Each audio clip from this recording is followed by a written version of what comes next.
సిద్దిపేట జిల్లా నంగునూరు మండల వ్యాప్తంగా ఈదురుగాలులతో కూడిన అకాల వర్షం పడింది. దీంతో కొనుగోలు కేంద్రాల్లో నిల్వ చేసిన ధాన్యం తడిసిపోయింది. రోజు రోజుకు ఒక్కో ప్రాంతంలో అకాల వర్షాలు పడడంతో రైతులు ఆందోళన వ్యక్తం చేస్తున్నారు.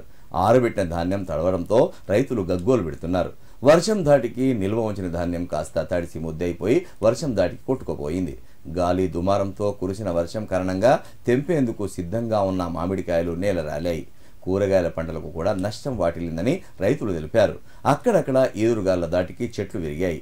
కొనుగోలు కేంద్రాల్లో జాప్యం వల్ల ధాన్యం నిల్వలు పేరుకుపోతున్నాయని రైతులు ఆవేదన వ్యక్తం చేశారు.